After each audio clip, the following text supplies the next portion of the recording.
이재명 대통령에 대한 허위 사실을 유포한 혐의를 받는 모스탄 교수에 대한 첫 경찰 조사가 불발됐습니다. 탄 교수 측은 언론 노출을 이유로 경찰에 출석 기일 변경을 요청했습니다. 취재기자 연결해서 자세한 내용 알아보겠습니다. 이수빈 기자, 모스탄 교수가 오늘 경찰에 출석하지 않았죠?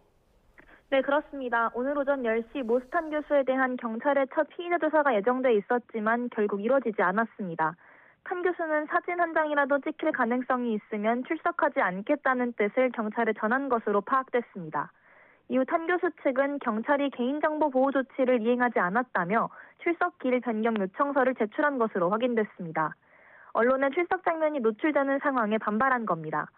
앞서 탄 교수 출석을 앞두고 취재진들은 서울경찰청 앞에서 포토라인을 설치하고 탄 교수를 기다렸고 경찰도 정문 앞에 바리게이트를 세우고 경비 인력을 배치하는 등 현장 상황에 대비했습니다. 하지만 탄 교수가 끝내 모습을 드러내지 않으면서 취재진과 경찰 인력도 모두 철수한 상태입니다. 앞서 경찰은 탄 교수가 부정선거 의혹을 검증하겠다며 지난달 28일 입국한 뒤 출석 요구에도 응하지 않자 법무부에 출국 정지를 요청했습니다. 법무부는 오는 30일까지 탄 교수에 대한 출국 정지 처분을 내린 상태입니다. 탄 교수가 받는 혐의가 뭔지 정리해 주시죠. 네, 모스탄 교수는 지난해 6월 미국 워싱턴에서 열린 기자회견에서 이 대통령이 청소년 시절 강력범죄에 연루됐다는 허위 사실을 유포해 명예를 훼손한 혐의를 받고 있습니다. 이는 법원에서 허위로 밝혀진 주장으로 최초 유포자는 벌금형을 선고받기도 했습니다.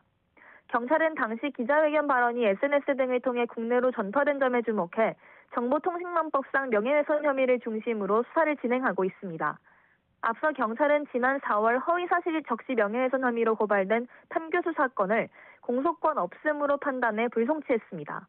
경찰은 탄 교수의 국적이 미국이고 문제의 발언을 한 장소도 국내가 아니어서 공소권이 없다고 판단해 이같이 처분했다고 밝혔습니다. 하지만 검찰이 해당 부분에 대해 재수사를 요청하면서 이를 포함해 명예훼손 혐의 전반에 대한 사실관계를 확인하고 있습니다. 지금까지 사회부에 전해드렸습니다.